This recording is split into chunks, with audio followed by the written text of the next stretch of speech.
Layman's evangelical fellowship విశ్వాసమే విజయము అనుదిన వాక్యములు జూలై 4వ తారీఖు. దినదినము నూతన పరచబడుట కాగా మేము అధైర్యపడము. మా బాహ్య పురుషుడు కృషించుచున్నను, ఆంతర్య పురుషుడు దినదినము నూతనపరచబడుచున్నాడు. 2 కొరింథీయులకు వ్రాసిన పత్రిక 4వ అధ్యాయము 16వ వచనము. క్రీస్తునందు జీవించువారు నిరంతరము నూతనపరచబడే అనుభవమును కలిగి ఉంటారు. దేవుని సేవలో ఎంతగా వినియోగించబడితే అంతగా ఉన్నతమైన నూతన మెట్టుకు లేవనెత్తుతాడు.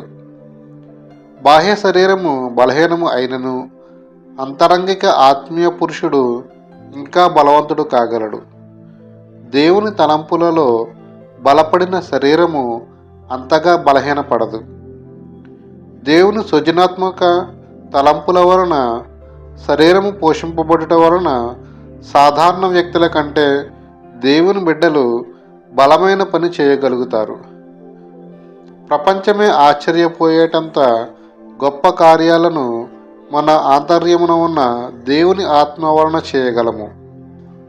నీ తలంపులను అదుపులో ఉంచుకుంటే నీ శరీరము కూడా అదుపులో ఉంటుంది. రహస్య ప్రార్థనలు చేయు స్థలాలకు దేవుని ప్రేమ తరంగాలు చేరుతాయి. శరీరము ఆత్మ రెండునూ నూతనపరచబడే చోటికి చేరుకుంటాయి. నిత్యత్వానికి చెందిన వాటి కొరకు పెట్టే మొర్రగా ప్రార్థన ఉండాలి. నశించుచున్న ఆత్మల కొరకు, వర్తమానం కొరకు క్రీస్తులో జీవించి వ్యక్తి ప్రార్థిస్తాడు. నేను దేవుని చిత్తానుసారమైన పరిశుద్ధ జీవితము కొరకు ప్రార్థించాను గాని లోకరీతి వాటి కొరకు ఎన్నడూనూ అడగలేదు. దేవుని ఆత్మ వేటిని అడగాలో నడిపిస్తాడు. నిత్యత్వానికి సంబంధించిన వాటిపై మనస్సును పెట్టేవారు లోకములో ఒక గుర్తుగా మిగిలిపోతారు.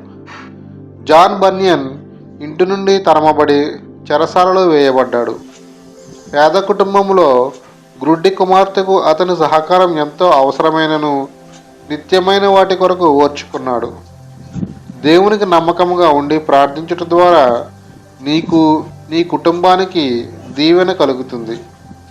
నీ ప్రార్థనా జీవితం మీదనే అంతా ఆధారపడి ఉంటుంది. క్రీస్తులోని నిజ జీవితము మన ద్వారా ప్రచురింపబడాలి. జాషువా డానియల్ గారు.